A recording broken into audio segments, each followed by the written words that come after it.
Broadcast for today. This is coming to you from the luxury part of Caravan Salon, and we'll start off with somebody said doesn't want to look at me in a mask. Never mind, won't have to look at me in a mask. I'm going to turn the camera around if I can. I'm going to turn the camera around. There you go, turn the camera around. What is the most expensive motorhome in the world? Well, normally it's said to be the Marche, what's it called? I forgot the name of it, Marche Mobile. Where do you see this one? There you go. 6.5 million euros. That includes the purchase tax. But the motorhome is 2,035,000. Where does the extra 4.5 come from? It comes from this thing here, the Bugatti. So what you could do, you could buy the Bugatti and get rid of the garage if you wanted to. The garage for the Bugatti costs 2 million euros. So, right now, as always, is there an earth roamer, asks Leon. No, there's no earth roamer here. In fact, I've never seen an earth roamer in Europe. I've never seen an earth roamer except in pictures. So no, but this is, I did the expedition vehicles a bit earlier. The thing, this event is not really for expedition vehicles.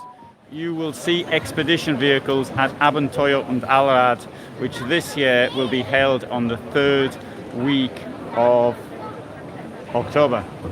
Right, so this company is EuraMobil, and so that is the most expensive motorhome at this event. But the most expensive vehicle is this Bugatti, which to me is utterly pointless.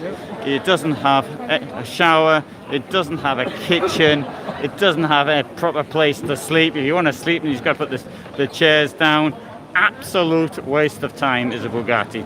Get yourself a proper Fiat Ducato camper van and you can sleep in that instead. But if you've got 2 million, you can have something like this, built to order. Hello LL, and with the slide outs or whatever you want. Anyway, I'm going to take you through what the cheapskates are driving this year, which is this EuraMobil, which costs 1.5 million euros, built to order. This thing was here actually last year. I videoed it last year, and we'll have a walk around here.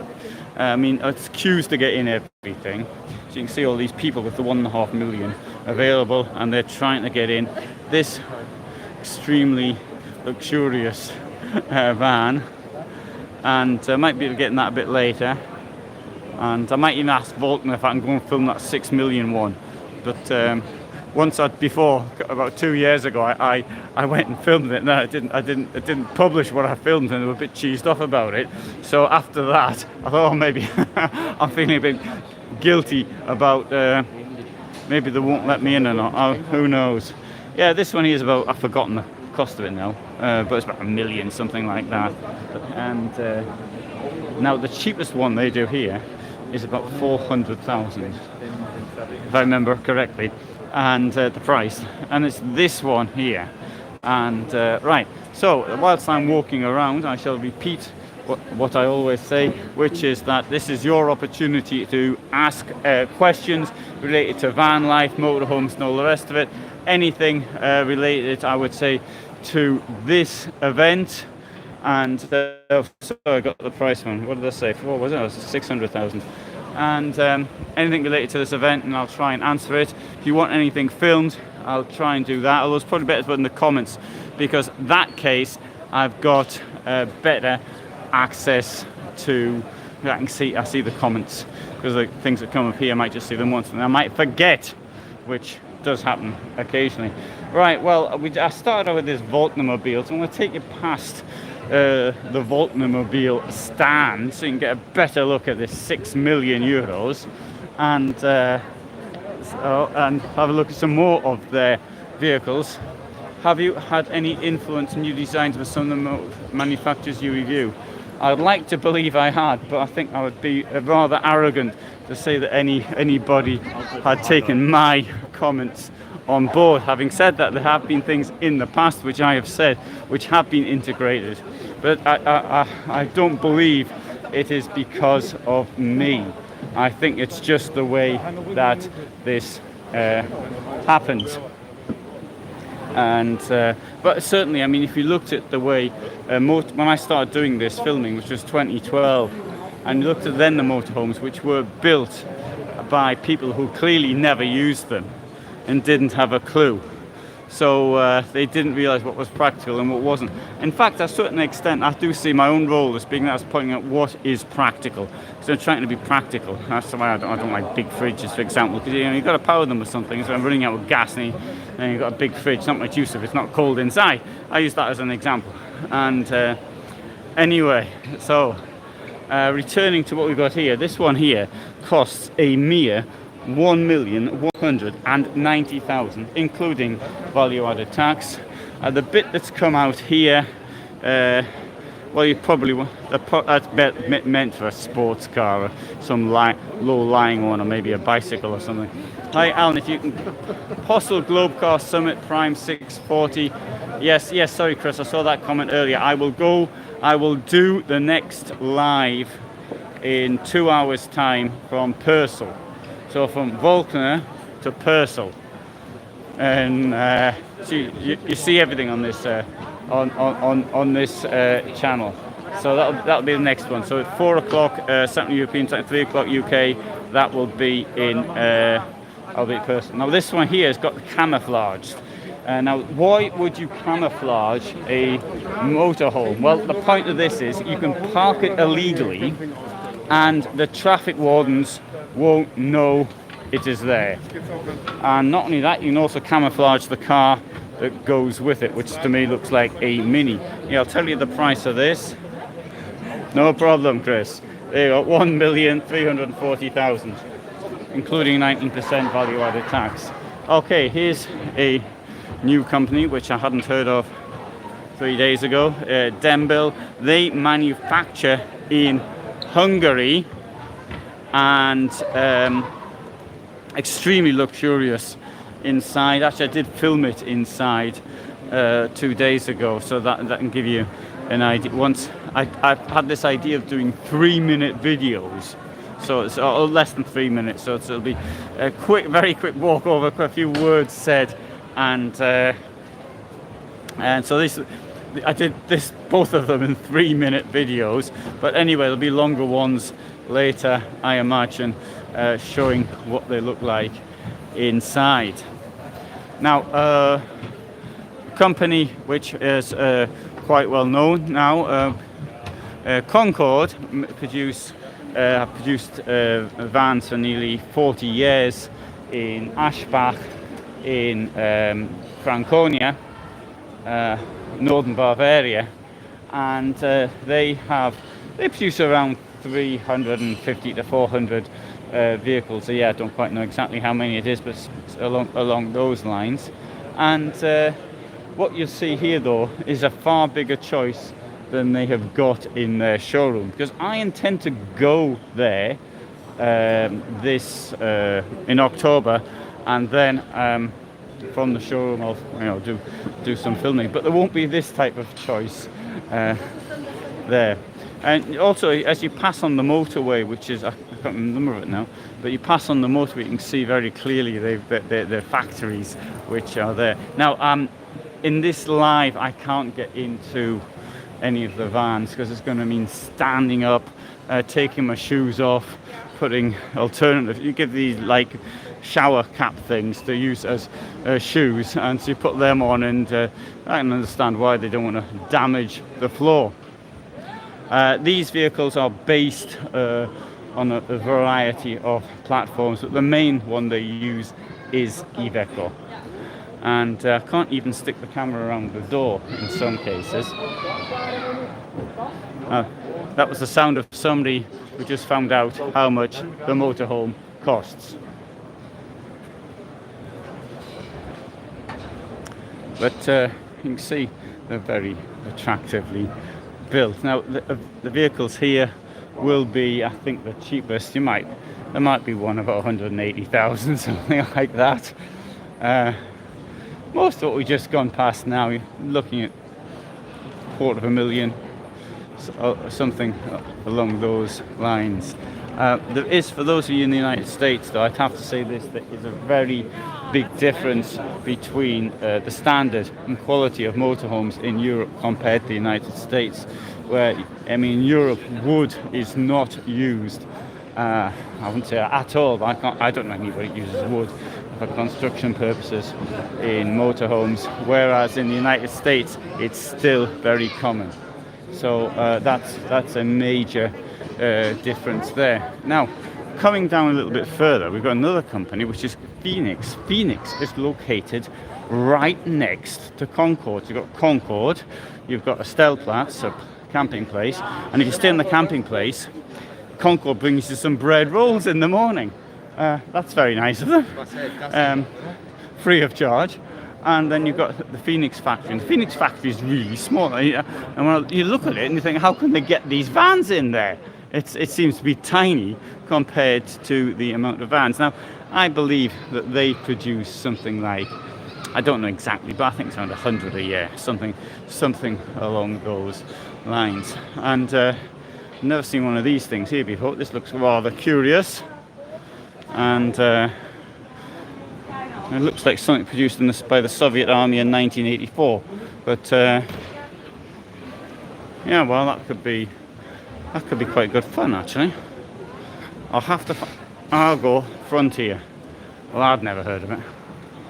So now I mentioned the production, but if you've got all of these potential, there 1, 2, 3, 4, 5, 6, 7, 8, 9, 18, 26 possibilities for these liners.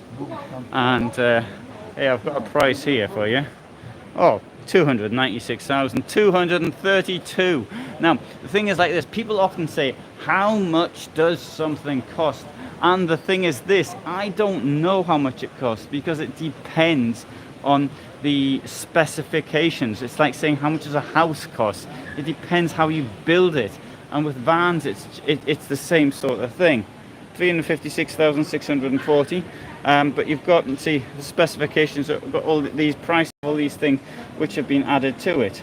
So that is where the problem lies. So how much it cost? Don't know.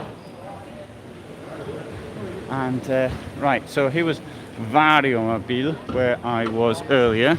So I'll come around here, and now, sorry, question coming up. I agree. I worry when all the designs are from a computer-assisted technology rather than being practical. Yeah. Right. Odd seeing an Argo in a luxury vehicle garage would be a good idea for expedition vehicle. Well, yes, I didn't know what the Argo was, so I mean, I wasn't able to. It's, you know, to me it seemed a little bit odd, but I wasn't able to, you know, not knowing what it is. And right, so you've got this here has clearly been specified by the buyer who wanted one of these cars. Now this Fiat here, I don't know how old this Fiat is. To me it looks as though it's from the 1970s. For all I know, it was built in Turin last week, but it does look as like it's from the 1970s. Anybody who knows about cars will know about it. How old is it? But that's what the person who ordered this liner wanted. This liner here, which comes at a price of 510,645. So, you know, some people, if you specify what you want, then you get what you want. Here, so this person who got this one here, I was getting this one because it hasn't been delivered yet. They're quite happy to take one of these little cars. And in the Centurion, also the name of a tank, and this it costs 555,525.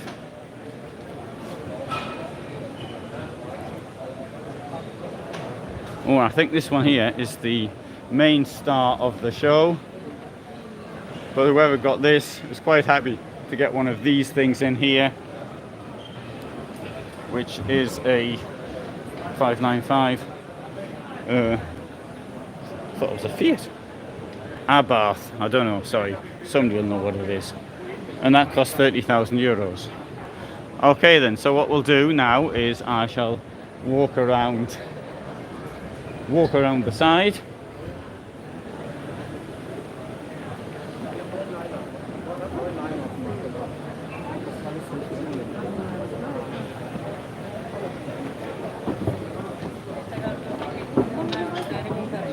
Now it is normal to have the signs which say entry only with stand personnel. This is not something which has happened because of COVID. This is it's always the case with the expensive stuff.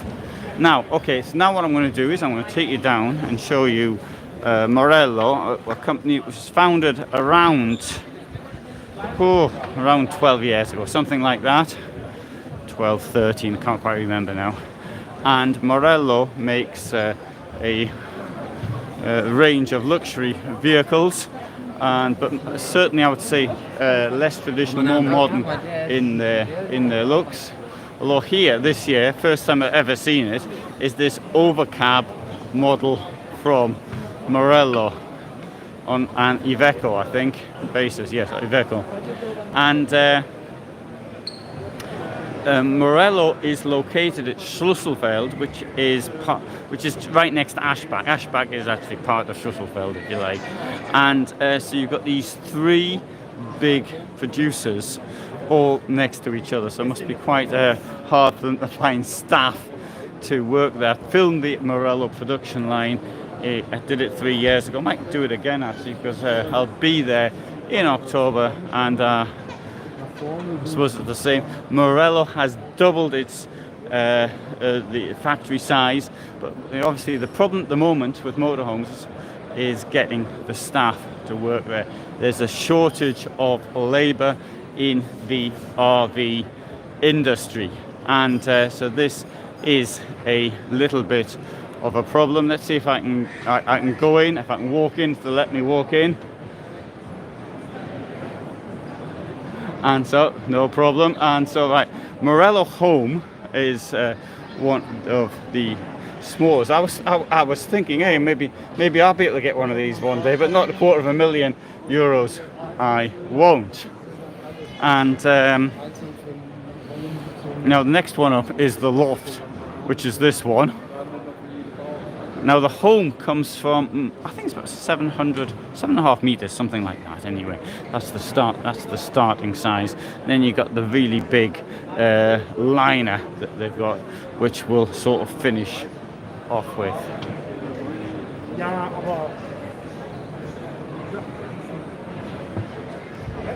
Palace liner, but this isn't the biggest one. There's yet another one which is even bigger, and we'll go there now. So we'll see that. So we've got a picture of theirs. Now up here, they've got this area here for every company has. That's where sort of invite you down there, and the salesperson will take you through what you can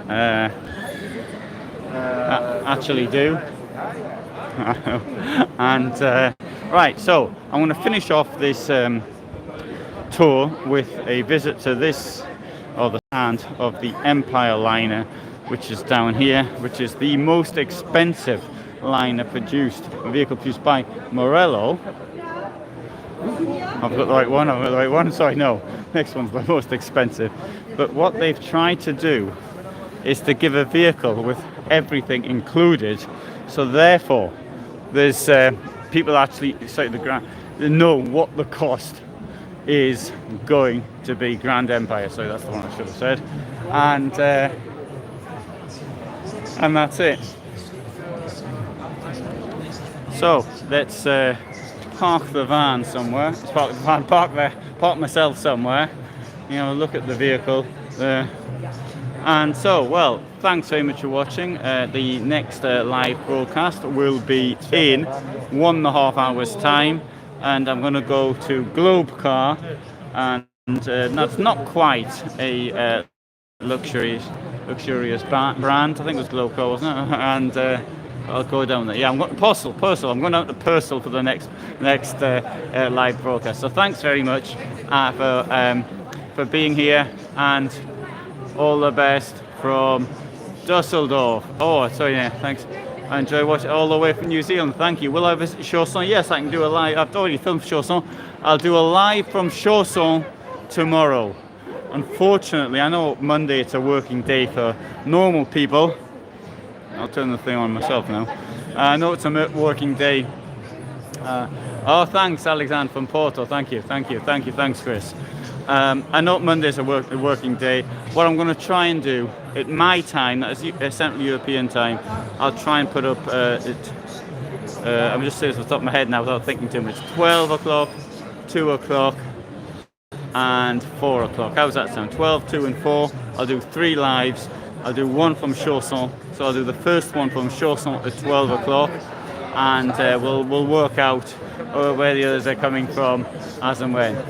So all the best from me in Dusseldorf, Germany, and thanks for watching. Bye.